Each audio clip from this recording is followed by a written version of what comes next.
Sir Isaac Pitman is a guy, you can see him right here, and he was a lifelong advocate of spelling reform for the English language, producing many pamphlets during his lifetime on spelling reform. His motto was, "Time saved is life gained," but we're not going to talk about spelling reform right now. We're going to talk about his system of shorthand, because Isaac Pitman developed, shorthand is like if somebody's a reporter or in a courtroom or something, and they want to write something fast, and they don't have time. Like, think if you were trying to write down what I'm saying right now, and I kept talking faster and faster, it would be way too hard to write out all the letters to accurately capture this wonderful stuff I'm saying. So you'd have to find a way to write notes more quickly. He developed the thing that people use for that. And why it's interesting to this conversation is that in his Wikipedia article, which is, of course, the final authority on everything, it says that he was a fervent Swedenborgian.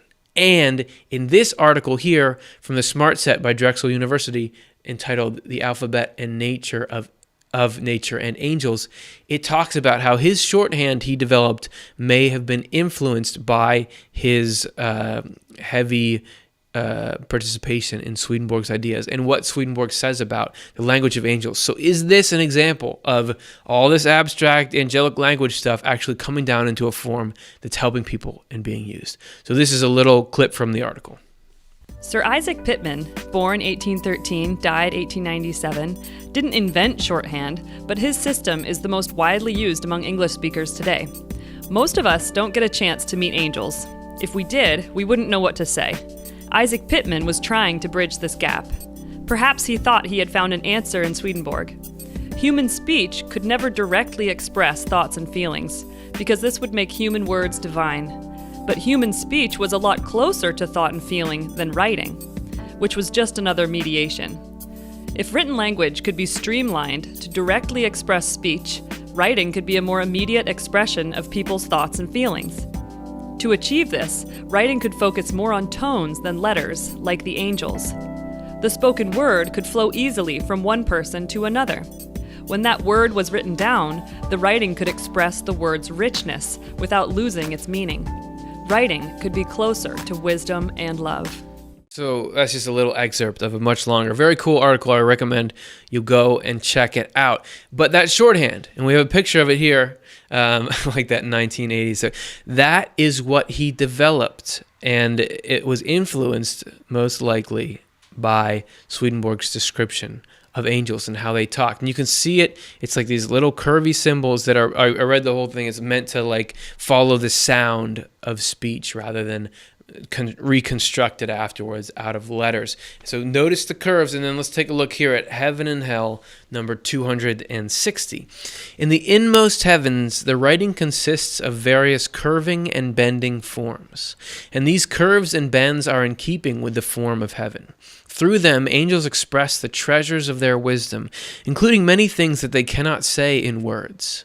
Believe it or not, also, I didn't even notice that before in rehearsal, that there's things angels can't even say in words, they can just write. Believe it or not, the angels know this writing without practice or teachers. They are inwardly gifted with it as they are with the language itself. So this writing is heavenly writing. So again, this direct expression. The reason they are inwardly gifted with it is that all the outreach of angels' thoughts and affections, and therefore for all communication of their intelligence and wisdom, takes place in keeping with heaven's form. This is why their writing flows into that same form. I've been told that before letters were invented, the earliest humans on our planet had this kind of writing, and that it was transferred into the Hebrew letters, which in early times were all curved, with none marked off by straight lines, the way they are now. This is why there are divine things and treasures of heaven in the words, even in its jots and points and little horns. So there's further on this, the mystery of the spirituality of Hebrew, that initially, and we did a show about this, the spiritual history of the human race. Initially, there was this full connection with heaven, and we even got our writing through it, that it was just all, it was open, what was theirs was ours, and we had our first language from that, but that Hebrew pulled from that language, and that in its initial form was closer to that language than our modern languages are now. And it makes you want to take a look at ancient languages.